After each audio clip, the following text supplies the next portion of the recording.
Okay, we've already seen how microscopes are used to magnify or make larger our cells and what we're seeing. And here is a plant cell that's going in and out of focus, and we can see there are parts to it as well. So let's have a bit more about how big these cells actually are and how we can tell. When you look down a microscope, when you look down the eyepiece, you basically see a circular pattern, and it's called your field of view. And your field of view is a certain size, and we can actually work it out. If we're clever enough with it, we can actually work it out by putting something like a ruler there. And we actually find that if we do that on a red one, we actually find that it's not that big at all. So if we put a ruler across, we might see the fact, in this case, I'm showing you that from one side to the other of my field of view, so the diameter is about 1.33 millimeters. Goodness gracious me, that's tiny.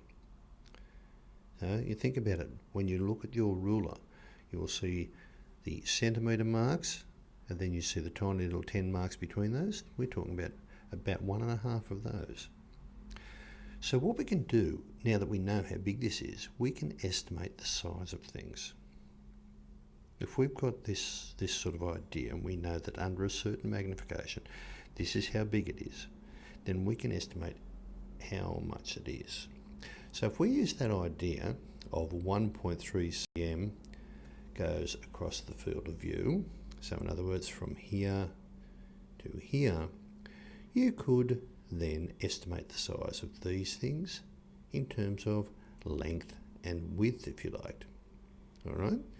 Now there are certain ways of doing it, but we know if we say that is 1.3 mm, right, then all these are going to be less than 1 mm. Right. This thing here, if we even include the pair of them, it's going to be less than 1 mm. So what I'd like you to do is to try to do that and have a think about how big these things are. So you're estimating how big it is under the microscope.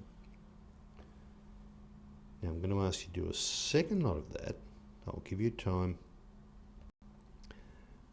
Here is a really, really big mixed bag of things that we've just found.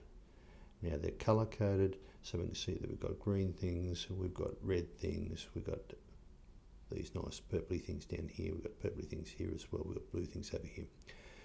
You could, this would be very tricky, but if you really wanted to challenge yourself, you could really try to work out how big some of these ones, particularly that one, and the circular one here, and maybe the yellow one here, what their size is based upon our field of view. See how good you are.